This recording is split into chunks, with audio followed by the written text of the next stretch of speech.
Hi, welcome to episode 3 of the classics, where this week we will be talking about the film Do Aankhen Barah Haath. Now, this might be a bit of a different video because the previous two episodes that talked about the film Do Biga Zameen and Pyasa are some of my favorite films of all time. This one is sadly not. So, a bit of a background. Do Aankhen Barah Haath basically follows a jailer who takes in 6 hardened criminals, and instead of putting them in jail, he takes them out to rehabilitate them and to make sure that they fit into a society that they truly belong to. Simply put, it is an amalgamation of Dead Poets Society meets Shawshank Redemption. But the problem is that the direction of this film is so good that even when the other departments are simply okay in nature, the difference is staggering. And the direction of this film can only be described in one single way. It is spontaneous yet methodical in nature. What I mean by that is that V. Shantaram, the director and the lead actor of this film, was so precise in his approach that he would set a date for shooting, for post-production, for when the film was supposed to go out for distribution, that he always met those dates, come what may. But also, if you read this book's 10 Classics by Anita Pathi, which is an excellent read by the way, you will realize how he was also spontaneous in nature and let the moment flow into a scene. For example, during the filming of a song sequence, there's a character who throws up a stone into a pond. We don't see the pond, we simply see the action of throwing away the stone.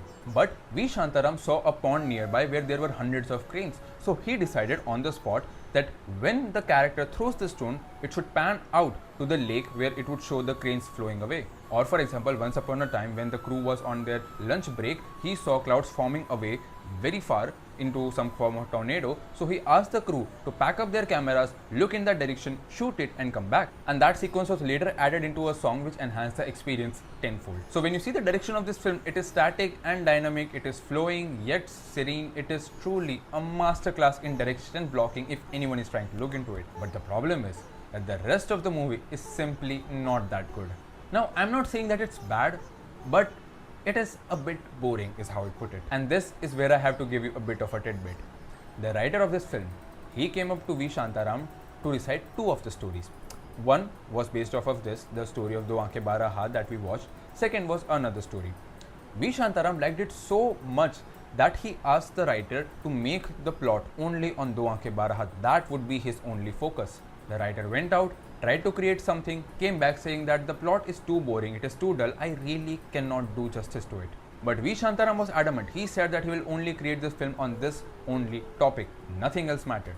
And so he did. Now V. Shantaram had a habit where every time the script was finalized, he would put in people of his own studio just to gather around the thoughts, understand the psyche of everyone involved, whether the script was good or not. So he set up a table read where everyone came up and not a single person applauded the script.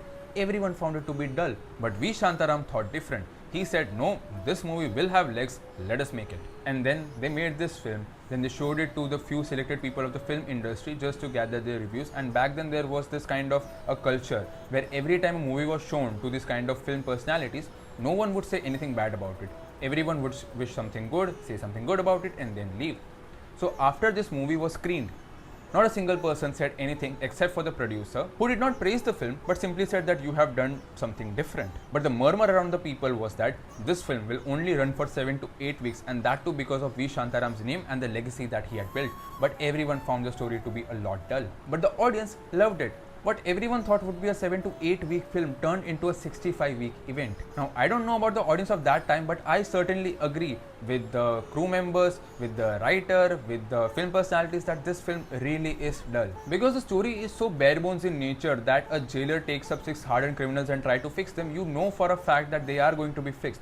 How they achieve it is very pedantic in nature, though the climax is a bit interesting, but by that point it is too little, too late. Though I do applaud the direction that they took in to make sure that the criminals became good by the end of the film. I'll not spoil it, you can check it out on your own, and I feel like that climax does earn a bit of the classic nature, but all in all, from beginning to the middle to the end, it's just a boring film. Because even if the story was say mediocre, if the acting was stellar, I would have still applauded it. But the acting is honestly bad because V. Shantaram gives a very stoic performance, but everyone else is over the top. It's just a mixed match of all sorts of bad ideas. Now, even after saying that the direction is good, but the acting, the performances, the story and the songs are a bit boring, why do we discuss it as a classic? And in my opinion, the answer to that is one song. A song so profound, so important that practically every school kid in India and in some schools of Pakistan know this song by heart. That song is Malik Tere Bande Hum. That's right, the song Malik Tere Bande Hum was initially conceived for this film, Do Aankhen Barah Haath, because the director wanted a song that talked about the thoughts of positivity, of fulfillment, of nourishment. Not a bhakti song, not a bhajan, just a song that could be included by a person of every religion, of every community, of every place in this world, and find themselves in that song and have some kind of positive outlook on their life. And I do believe this song truly achieves that status. And maybe because of that, people consider it to be a classic, but in my humble opinion, where movies like Do Biga Zameen and Pyasa have stood the test of time, this film has sadly not. So yeah, those were my thoughts on the film Do Aankhen Barah Haath. Watch that film. If only for the direction, it truly is a marvel, and for that one song. Rest is well something that I did not chill with, but who knows, maybe you will love it. So yeah, watch the film, form your own opinions, share your thoughts down below, and I'll see you next week.